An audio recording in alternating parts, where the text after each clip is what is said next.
Thomas Soto. Il vient de enfiler son pantalon patte d'éléphant. Nicolas Barré nous a rejoint. Bonjour Nicolas. Bonjour Thomas. Comment être pro-entreprise, comme l'a dit Jean-Marc Ayrault hier sur Europe 1, sans apparaître aussitôt comme étant pro-MEDEF? Le gouvernement a bien du mal à gérer ce grand écart. Illustration très concrète, Nicolas, avec le dossier Alcatel. Dossier en effet qui illustre parfaitement ce grand écart d'une gauche social-démocrate moderne, mais qui a conservé de vieux réflexes socialistes à l'ancienne. Le summum du genre, ce fut bien sûr l'affaire Florange avec cette idée folle de nationalisation. Et bien les mêmes réflexes ressurgissent aujourd'hui avec Alcatel. Et franchement, on se pince quand Fleur Pellerin, la ministre en charge du numérique, qui est le visage même de la gauche moderne, appelle les opérateurs télécoms à se montrer patriotes à l'égard d'Alcatel.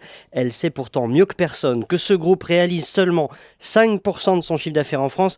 Ça n'est donc pas vraiment en incitant Orange, SFR ou Bouygues à acheter un peu plus d'Alcatel que ça changera le destin d'une entreprise qui doit revoir sa stratégie de fond en comble. Admettons qu'il y a un peu de com là-dedans, Nicolas, mais quand même, imaginez qu'est-ce qu'on dirait si le gouvernement restait totalement passif dans ce dossier. Alors c'est pas un problème de passivité, c'est un problème de fond. Est-ce qu'il faut encourager les restructurations ou les freiner? Depuis l'affaire Florange, le gouvernement, il faut le dire, a évolué positivement.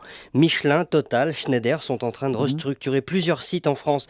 Vous n'en entendez pas parler. L'État a compris qu'il fallait adapter l'outil industriel. Sinon, à terme, les dégâts auraient été encore plus importants. C'est ce qu'ont fait les États-Unis dans l'automobile qui aujourd'hui renaît de ses cendres. Donc ça, c'est la gauche moderne. Ouais, mais attention, Nicolas, parce que cette ligne moderne, comme vous dites, elle ne fait pas du tout l'unanimité. Alors non, les archaïques bougent encore. On le constate à propos de la compétitivité, mot qui passe encore mal dans les rangs les plus à gauche. D'un côté, le gouvernement lâche 20 milliards pour le crédit d'impôt compétitivité, mesure réclamée par l'industrie, bravo. De l'autre, il laisse la majorité critiquer le dispositif toute la journée comme s'il devait s'en excuser. Même chose avec Alcatel. En off, on vous dit que la restructuration est inévitable. En on, ce sont des appels au patriotisme. L'enseignement de tout ça est que le gouvernement n'a toujours pas trouvé le bon discours vis-à-vis des entreprises. Il assume mal sa ligne social-démocrate. En cela, il affiche une bonne trentaine d'années de retard sur la gauche allemande ou anglaise. Au début, il avait l'excuse de la nouveauté du pouvoir, mais disons qu'après 1 an et demi aux manettes, il serait temps d'ajuster une fois pour toutes le logiciel. Assumez donc la social-démocratie, dit Nicolas Barré ce matin au gouvernement. Nicolas Barré, directeur de la rédaction des Échos, qu'on retrouve tous les matins à 8h10 pour l'édito Écho sur Europe 1. Europe 1, il est 8h15.